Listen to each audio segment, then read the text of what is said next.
Today we're playing 5-5 at the Gardens Casino and find ourselves in a potential jackpot hand. So stick around to find out if we hit it. But first we meet up with a furry friend and our buddies J and T to get some delicious premium all-you-can-eat sushi at Sushi Damu. So on the car ride there, T was snacking on some Pringles, and I guess you could say you are what you eat. Those lips don't lie. We got some baked mussels, edamame, and T's favorite egg rolls. Just look how happy he is. This sushi was super fresh and high quality, but my favorite was this mini negi toro hand roll topped with ikara as a special appetizer that the chef prepares for you at the very beginning of your meal. Gotta start off the meal with a bang, I guess.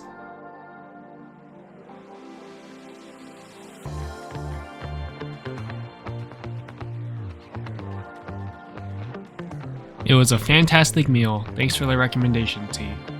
So after eating to our heart's content, we head over to the Gardens Casino to get our gamble on. We get seated pretty quickly and buy in for $500.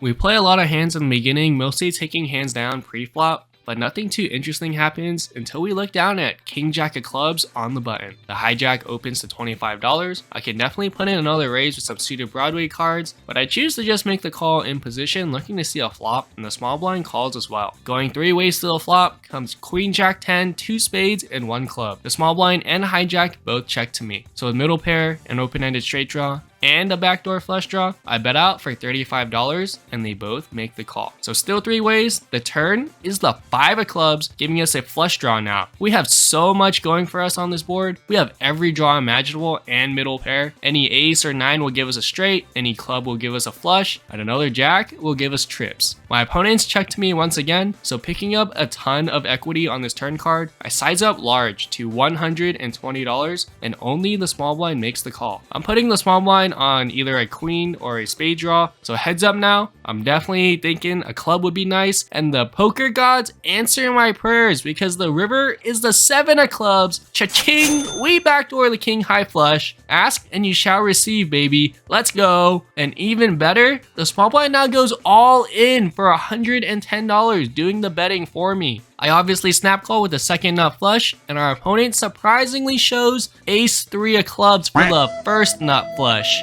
Wow. How unfortunate is that? I definitely was not expecting that, and we lose a big one and have to add on another $400 to get back to a $600 stack. I guess I have to be careful what I wish for. Trying to shake off that disgusting cooler of a hand, we look down at King 10 of spades and under the gun 1. We open at $20 and it goes 4 ways to a flop of Queen 10 5 rainbow with 1 spade. Action checks to me, so with middle pair and a backdoor straight draw and flush draw, I see bet small for $20 to see where I'm at in the hand and to thin down the field. The small blind and big blind both make the call. From 4 players down to 3, the turn is the queen of clubs bringing in a backdoor flush draw and pairing the top card. This is a decent card for me because now it's less likely someone has a queen, because the second queen on board reduces the number of combinations of hands containing a queen. My opponents both check again, and this time instead of betting, I check for pot control with my marginal made hand, and it's always better to tread more cautiously in multi-way pots than if it was just heads up. So off to a free card, the river is the king of diamonds, giving us 3 pairs now. 3 pairs isn't actually a thing, but it does upgrade us to a higher 2 pair of kings and queens instead of 10s and queens.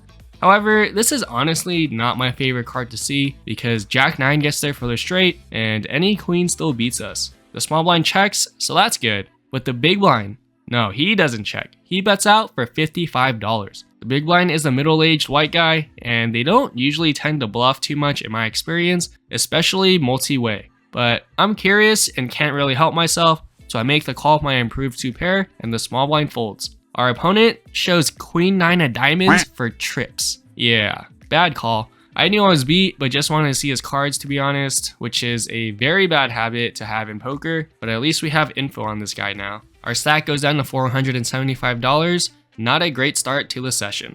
5 minutes later, we pick up the spicy 7-6 of clubs in the cutoff. Under gun 1 limps, the low jack opens to $25. I make the call, and so does a limper. 3 ways, the flop comes 10-7-6 2 diamonds. Cha-ching!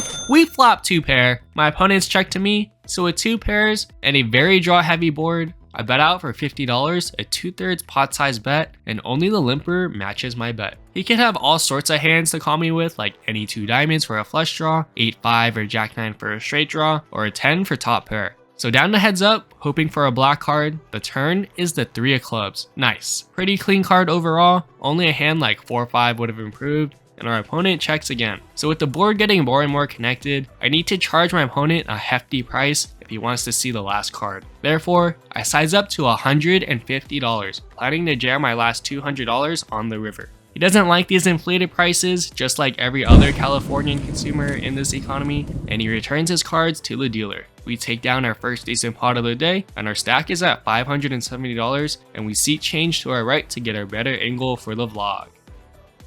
40 minutes later, in our new seat, we look down at the one, the only, Jackie Chan's pocket jacks in the big blind. There's an early position limp, the small blind raises to $20, and with the Jackie Chan's, I 3-bet to $60. The limper folds, and for $40 more, the small blind makes the call. Heads up to the flop comes King Jack 10, 2 diamonds, cha-ching, we flop middle set. The small blind checks, and the middle set on a very wet board. I c-bet $60 trying to target a king for top pair, a straight with a queen or an ace, or any flush draws my opponent could have, and he seems to have something worthwhile because he makes the call. We're hoping for a low black card on the turn, but the dealer gives us something better, way better. The bink Jack of diamonds, double cha-ching, we turn quads. Well, that certainly works. An interesting note here is that if our opponent has ace queen of diamonds, he has a royal flush, and we'll hit our first ever jackpot. Holy shit, please have ace queen of diamonds one time. The jackpot at the Gardens Casino is aces full of 10s beaten by quads or better, and this certainly qualifies. The jackpot here is about $30,000, I think. So if we get the bad beat bonus, we'll make 40% of that $30,000. Back to the hand, our opponent checks, and now I'm mixed between betting small or checking because as a 3-better, I shouldn't have too many flushes here because so many Broadway diamonds are on the board, unless I specifically had ace 5 or ace queen of diamonds. So I think our opponent would actually have more flushes in his range with suited connected type hands like 8-7 of diamonds, 6-7 of diamonds than I would have in my range. Therefore, I choose to check playing my quads super sneakily. So off to a free card, the river is the 10 of hearts, double pairing the board. Now if our opponent has pocket 10s for quad 10s, we also can hit the jackpot. So there's not just one, but 2 ways to hit a jackpot. Please be a jackpot one time. Our opponent unfortunately checks for a 3rd time. I was really hoping he would bet into me with the royal flush or quad 10s for the jackpot, but I guess that's just some wishful thinking. Hey, a guy can dream, okay? So when he checks, I have to bet my quads now, but I don't really know how much to bet here. It's not every day you hit quads on a double paired board with a potential royal flush out, but I don't really think he has much. I think I make a mistake here because in the moment, I chose to bet large for $200 just trying to get paid by a non-believing hand, and he unfortunately folds. I do think a small bet would have been more effective in extracting value and even inducing a raise, but we kind of just go overboard with a big bet. Oh well, can't get paid with our quads or paid by the jackpot, but at least it's nice to hit quads with a good old Jackie Chan. Our stack is at $725, and all I can say is it's looking like a good seat change so far. Next, we pick up the sexy 10-9 of spades and under the gun 2. There's an under the gun straddle on to $10, I open at $30, and we haven't played a hand in 30 minutes, so my raise receives more respect than usual. So it folds all the way to the straddle, who makes the call. Going heads up to a flop of Jack 8-5 2 spades. We flop a massive combo draw. Any spade will give us a flush, and a queen or 7 will give us the nut straight. Our opponent checks, and with the monster draw, I c-bet $30, and our opponent makes the call. Hoping to bink my straight or flush, the turn is the 6 of diamonds, putting 2 flush draws out now. The straddle checks again, and if I had a strong top pair hand like ace jack, king jack, or queen jack, or any overpairs, I would certainly keep betting, especially with 2 flush draws out. I would also bet near the size of the pot, so with the monster draw, I'm going to play it the same way. This is how you stay balanced in poker by playing your hand the same way, whether you actually have it or you don't. So that's what I do. I size up to $100 and our opponent doesn't think too long before he flicks in a black chip for the call. Come on, we need some help, dealer. One more card to come and the river is the king of diamonds. We miss absolutely everything. That is definitely not a sexy run out. However, the backdoor flush does get there, and I guess the king is a good card for my range because I could have hit that king with a hand like ace king or king queen of spades with 2 overcards and a front door flush draw that could have played this way. It's on me because my opponent checks dark, meaning he checks blind behind before seeing the river, and he has about $145 left in his stack, with about the worst hand I'll ever have by the river in this situation, a measly 10 high. There's only one way I'm gonna have a chance at winning this pot. I'm all in. Our opponent asks, "Did you get there on the river?" Then flashes me the 5 of diamonds and folds. Nice to get it through, and we can breathe again. Our stack is back to even at $900, recouping all the money lost from the previous cooler with our backdoor flush with king jack of clubs against someone else's ace 3 of clubs for a higher flush in the first hand. Let's go! An hour later, we look down at 10-9 suited once again, this time with diamonds instead of spades in the cutoff. There's a middle position limp, I raise it up to $25, and now the button 3 bets to $70. This player is a regular here at the Gardens, so I know he's a loose aggressive young Korean male who's not afraid to battle it out on the felt. Therefore, with a pretty hand like 10-9 suited, I make the call. Going heads up out of position, the flop comes king 9 deuce rainbow with 1 diamond. Not a bad flop with middle pair, a backdoor flush, and straight draw, so I check as I would do with my entire range being out of position in a 3-bet pot, and our opponent c-bets $55.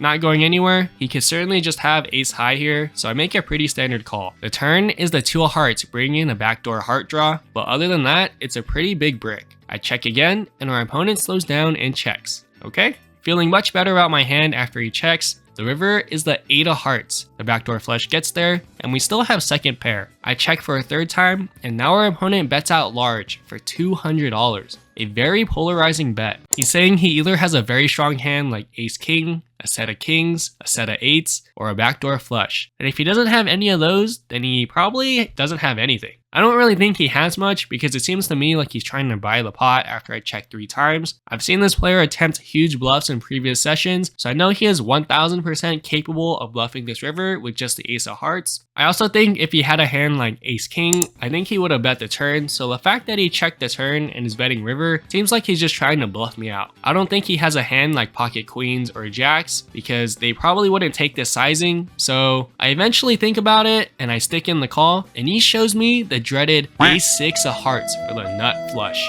Wow. What is up with people just backdooring the nut flush on me today? Holy shit, that is so annoying. Our stack takes a big hit down to $410, losing basically all the chips we fought so hard to get back from the first hand to another backdoor nut flush. Ayah.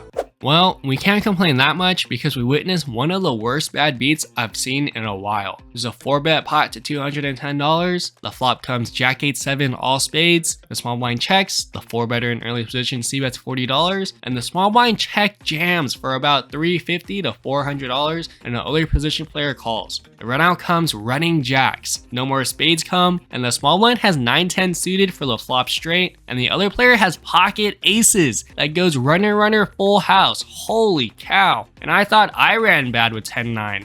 Back to us with pocket 9s and the low jack. Undergun 1 opens to $30. He's a tighter player who is also a regular here at the Gardens. It's a bigger than normal open, so I choose to just call instead of 3-betting. And the loose aggressive young Korean male who runner did not flush against me with ace 6 of hearts in the previous hand, 3 bets to $105 from the cutoff position. Undergun 1 makes the call, so I have a good price to set mine. So for an extra $75 and to close the action, I make the call hoping the flop is set. 3 ways, the flop comes 10-7-4 rainbow. So close to a 9. Ugh. Undergun 1 checks, I check, and the cutoff continuation bets for $85. The under the gun 1 player quickly calls. Well, I definitely don't want to be in there with just second pair against not just 1, but 2 opponents, so I make the fold. If the under the gun 1 player folded, I probably would have called, but since he called, I need to fold. We witness the rest of the hand, and the turn is the 6 of diamonds, pretty big brick, and action goes check, making me think my 9s have a good shot at winning this pot. The river is the 4 of spades, pairing the bottom card. If we were good on the flop, then we probably still have the best hand. Under the gun 1 checks for a 3rd time, and the cutoff now overbet jams for $735. Under the gun 1 tanks for a while, and he says that he thinks he's bluffing, but he says he can't call with ace queen high, and he folds his ace queen. The cutoff shows the bluff with king queen of spades for just king high. Dang it, we would have won. Anyways, this is the player who we tried to bluff catch against earlier, but instead he hit the backdoor nut flush. Like I said, he is definitely very capable of blasting off. It's just really unfortunate that we ran into a monster that time. Next, we have 9-8 of hearts and under the gun 1. We open to $20. The small blind and big blind both make the call. Three ways in position, the flop comes ace jack 5 rainbow with 1 heart. Both the blinds check to me, so with the range advantage on an ace high board and some backdoor potential, any heart will give us a flush draw, and a 10 or 7 will improve us to open-ended. Therefore, I see bet $20 trying to rep an ace, and only the small blind makes the call. The small blind is a player who just got bluffed by our young, aggressive grand male at the table, so we're down to heads up. The turn is the 3 of hearts giving us one of those backdoor draws that we were talking about, and the small blind checks again. Now with an actual flush draw giving us a decent amount of equity to beat a pair, I double barrel firing out for $60. Our opponent makes the call once again. Okay, that's not good. And now I'm putting him on an ace that probably won't fold to a third barrel. Hoping for a heart to save me, the river is the 9 of spades giving us third pair. Well, not the help I was looking for, but at least now I have some showdown value. So when our opponent checks for a third time, I don't think he's folding to another bet, especially after calling the flop and the turn. So I just take it to showdown, hoping to somehow beat a hand like king 10 or queen 10. And our opponent says you're good, giving me hope that my pair of 9s is good until he shows me jack 4 of hearts, which beats me. His pair of jacks are good, so low-key a slow roll, but he said he thought I had an ace, but still annoying to get semi-slow rolled. But good thing the flush didn't come, or else I would have gotten backdoor flushed over flushed for a second time today and lost my entire stack. Our stack goes down to $300 and we just can't get anything going anymore. Desperate to win a hand, we look down at king 10 offsuit in the small blind. There's a straddle line to $10, it's a 5-way limp pot, and the flop comes 10 deuce 5 rainbow. Pretty good flop with top pair and the second best kicker, and being out of position in a 5-way pot, I check and action checks through.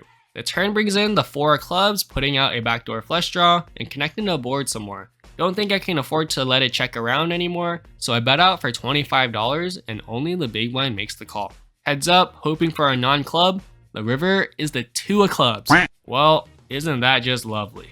The bottom card pairs and the backdoor flush gets there. I check and our opponent bets out for $35. I'm pretty sure I'm beat, but it is just such a cheap bet. It's $35 to win $135. I'm getting almost 4 to 1 on a call, so I just say screw it and toss in $35 worth of chips for a call. To my surprise, he didn't runner a flush like everyone else today, but instead he shows 2 3 of spades for river trips. The river is just so heinous today. Our stack is down to $250. So after this, we have had enough of this table, and when we get a table change and add on $200, hopefully we can run it back up. The new table is short-handed, so I'm opening wider than usual. So when we look down at 10-8 offsuit in the low jack, that looks good enough for me. We haven't played a hand in a while, so I open at $20. The cutoff and button make the call. 3 ways, the flop comes 7-4-6 rainbow. Pretty decent flop, flopping a double gutter and 2 overcards. Any 5 or 9 will give us a straight and most likely win us the pot. On this low board, action checks through, and the turn is the ace of spades. Well, this ace should definitely be better for me as the pre-flop raiser than my opponents because I'm more likely to have an ace in my range than they are. Therefore, I begin the bluffing now, betting out for $40, and they both surprisingly make the call. I was expecting 1 caller, but not 2. Hoping to cha-ching it on the river with a 5 or a 9. The river is the king of diamonds. We missed everything, per usual. Well, the king is also good for my range because I'm most likely to have ace king, so screw it. It's late in the night, we're down a lot of money, and we have no showdown value. We fire again, sizing up to $100, trying to tell the story of a strong ace or 2 pairs type of holding. Unfortunately, the cutoff now re-raises me to $400. Yeah, let's just pretend we have a decision here so we don't look like we're bluffing our ass off. And the other player folds, and I take some time before I toss my hand into the muck. Our stack is back down to $230. Things are not going well. We switch tables again, and we have to add on another $100 because the table minimum is $300. So we recover about $50 until we call it quits at 3 a.m. For our session results, we were in for $1,200, out for $385 in about 6 hours, for a loss of $815. We couldn't hit the jackpot, make a comeback, or recoup our all-you-can-eat sushi money. Pretty tough session today, so we drowned our sorrows away slurping on some ramen in downtown Riverside that's open 24 hours. So that's a win. At least we enjoyed the food in this vlog, but better luck next time, and if you enjoyed the video, please hit that like and subscribe button, and see you guys in the next one, or in one of these videos. Peace.